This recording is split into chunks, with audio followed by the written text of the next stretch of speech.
12월 5일 토요일 토토큐 함께 나누도록 하겠습니다. 오늘 말씀은 역대하 26장 1절에서 23절까지 말씀입니다. 유다 온 백성이 나이가 16세 된 우시아를 세워 그의 아버지 아마샤를 대신하여 왕을 삼으니 아마샤 왕이 그의 열조들의 묘실에 놓은 후에 우시아가 엘롯을 건축하여 유다에 돌렸더라. 오늘 본문의 주인공은 아마샤 왕을 대신하여 왕이 된 우시아입니다. 우시아는 유대 10대 왕입니다. 그는 농사를 좋아했고 어려서 왕이 되었으며 열왕기에서는 아사랴라는 이름으로 그의 이름이 불리기도 하였습니다. 그는 비록 16세에 왕위에 올랐지만 52년간 유다 왕국을 다스렸고 성경의 말씀 따라 아마샤의 모든 행위대로 여호와 보시기에 정직히 행하였다라는 평가를 받습니다. 오늘 우시아는 어떤 왕이었을까요? 6절에 보니까 우시아는 가드 성벽과 야분의 성벽과 아스돗 성벽, 블레셋의 성벽이죠. 이런 성벽들을 헐고 아스돗 땅과 블레셋 사람들 가운데 성읍을 건축하며 어떤 학자들은 이렇게 말합니다.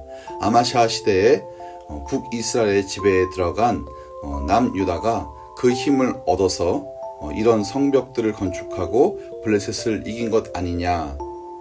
결국은 북이스라엘이 교역로를 확보하기 위해서 남유다를 사용했다는 것이죠.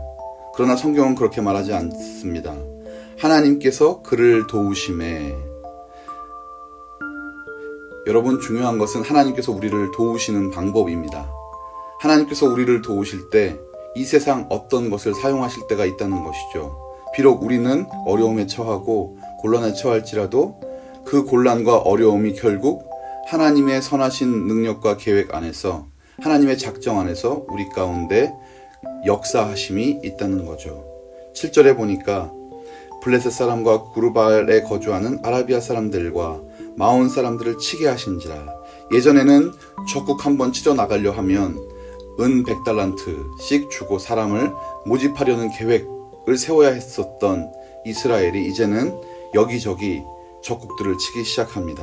그리고 8절에 보니까 암몬 사람들이 우시아에게 조공을 바치매 조공까지 받는 이런 강성대국이 되었습니다.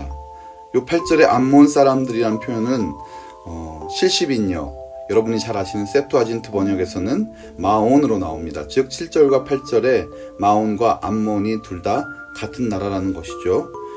어느 표현이 더 맞는지는 정확하지 않지만 그러나 마온 사람들을 친 후에 마온 사람들이 우시아에게 조공을 바치게 되었다라고 읽는 것도 잘못된 것은 아닌 것 같습니다. 9절에 보면 우시아가 예루살렘의 성 모퉁이 문과 골짜기 문과 성구비 망대를 세워 견고하게 하고 아버지 때 무너졌던 그것들을 다 수축해 나가기 시작합니다. 우시아는 여러 가지 일들을 많이 이룹니다. 오늘 본문들을 다 설명할 수는 없지만 하나하나 다 읽어 가시다 보면 우시아 시대 때는 참으로 많은 것들이 기이하게 커져가고 강해지고 그리고 세워져 갔던 것을 봅니다. 왜 그랬을까요? 아까 5절에 말씀드렸던 스가랴가 사는 날에 하나님의 선지자 스가랴를 의지하고 하나님의 말씀에 의지한 덕이죠. 그래서 15절에는 특이한 표현이 하나 나옵니다. 기이한 도우심을 얻어 강성하여짐이라. 기이한 도우심.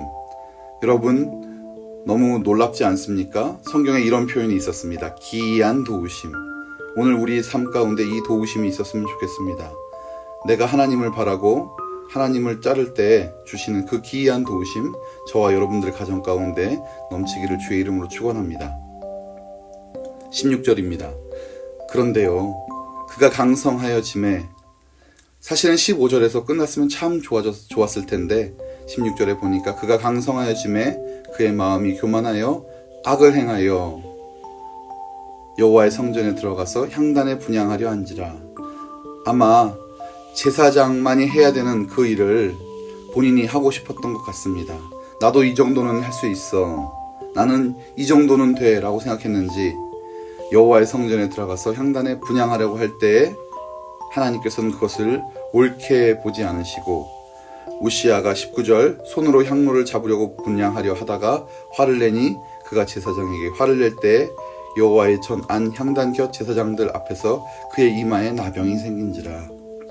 하나님은 나병으로 하나님의 뜻을 보이셨습니다. 나병이 생기자 왕일지라도 우시아는 쫓겨났어야 하고 그리고 죽는 날까지 우시아는 별궁에서 살았어야 하며 그의 아들 요담이 대신하여 나라를 다스리게 됩니다. 우리가 하나님의 기이한 도우심으로 강성하여질 때 무엇을 주의해야 하나요? 하나님께서 내게 이렇게 이루시고 이렇게 크게 하심을 찬양하며 감사할 뿐만 아니라 이것이 내 힘이 아니라는 고백이 늘 있어야 할 것입니다. 오늘 우리가 가지고 누리고 생활하는 모든 것, 그것이 내 것이 아니라 하나님의 것임을 인정하는 그런 우리의 마음가짐이 중요한 것이죠. 이제 우시아는 열조에게로 돌아갑니다. 그러나 그가 나병 환자였던 이후에 그는 왕들의 묘실에 접한 땅, 그의 조상들 곁에 장사될 뿐이었습니다.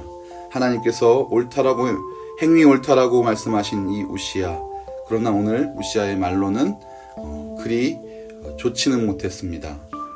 하나 분명한 사실, 제가 어저께 설교 시간에도 말씀드렸지만 우리는 성경 말씀을 통하여 우리는 이렇게 살지 말아야지, 나는 바르게 살아야지 라고 다짐하는 것이 아니라 이렇게 살 수밖에 없는 인생이 우리임을 알고 실수할 수밖에 없는 인생이 우리임을 알고 다시 한번 교훈을 얻어 주님만 의지하고 주님께 매달릴 때 하나님께서 우리를 가장 선하신 길로 인도하실 줄을 믿고 역사하시는 은혜가 있기를 주의 이름으로 축원합니다. 감사합니다.